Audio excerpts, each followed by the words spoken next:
In an organism that reproduces asexually, a single cell simply divides. The offspring are near-exact clones of the parent, possessing the same basic body design. The only differences that emerge generation to generation are microscopic inaccuracies in DNA copying.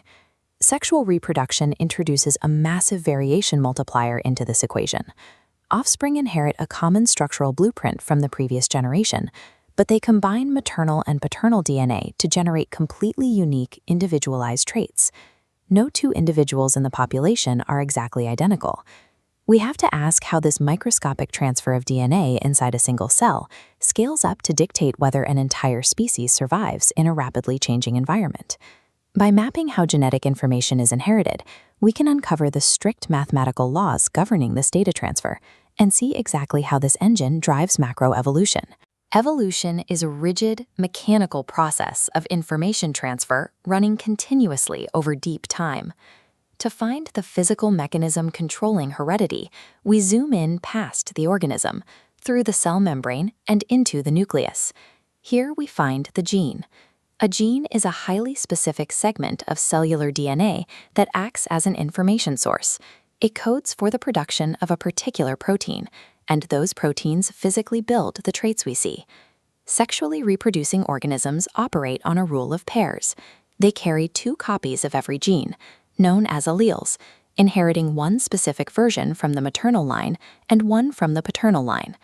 When an organism prepares to reproduce, it undergoes gamete formation, the production of sperm or egg cells.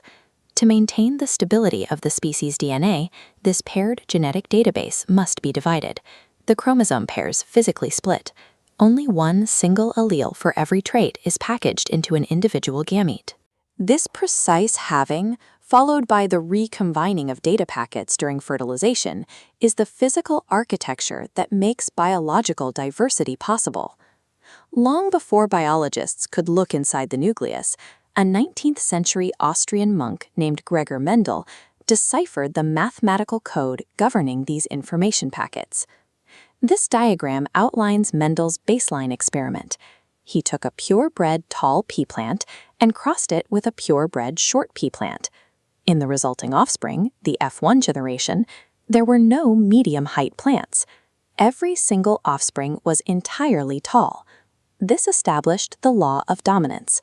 When an organism inherits 2 opposing alleles, the dominant instruction, in this case tallness, completely masks the physical expression of the recessive instruction. Mendel then took this identical tall F1 generation and allowed the plants to self-pollinate. In the F2 generation, the hidden short trait suddenly reappeared in exactly 25% of the plants, producing a strict 3-to-1 ratio of tall to short offspring. This proved the law of segregation. The recessive short allele was never destroyed.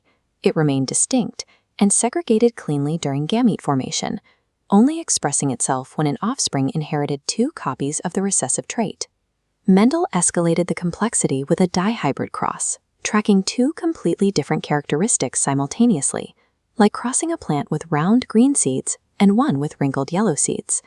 By the F2 generation, this cross reliably produced a complex 9-to-3 to 3-to-1 ratio of trait combinations.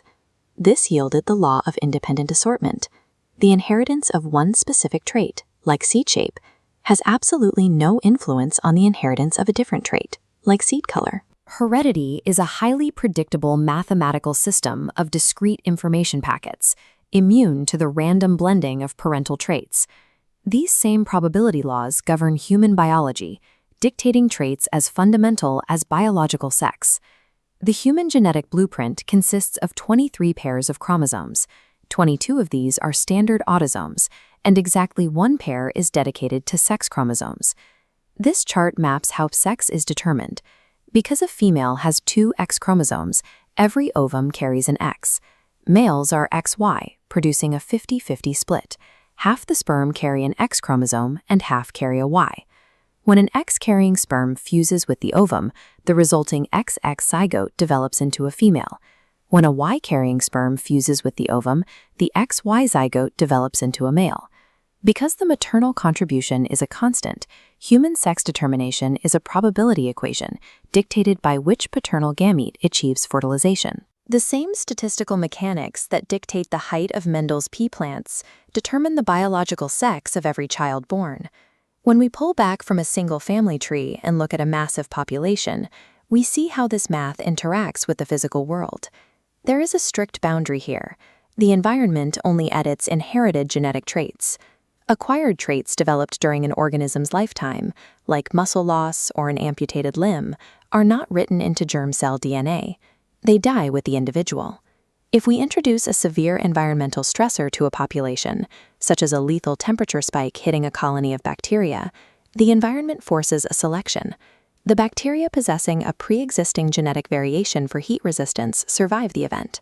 The rest are eradicated. Because only the survivors are left to reproduce, their advantageous allele is passed down, mathematically forcing the heat-resistant trait to dominate the gene pool of the subsequent generation.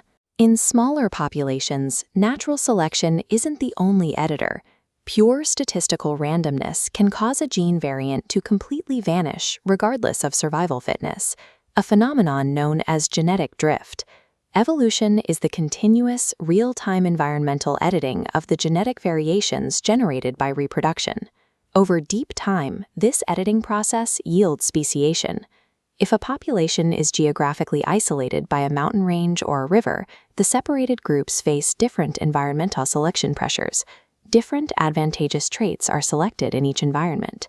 Genetic divergence accumulates over thousands of generations until the two populations are so biologically distinct they can no longer interbreed. We map this evolutionary history by studying anatomy. Mammal forelimbs and bird wings are homologous organs. They share a common structural origin, but were edited by their environments for entirely different functions. Conversely, analogous organs like bat wings and insect wings have completely different structural origins, but faced the same environmental pressure for flight. This grid of hominid skulls illustrates how these principles apply to human origins. Over millions of years, varying environmental pressures selected for specific variations in brain capacity and jaw structure, editing the physical framework of early hominids like Homo erectus into modern Homo sapiens. Humanity is the current output of a continuous, mathematically governed engine of variation and selection that has been running for billions of years.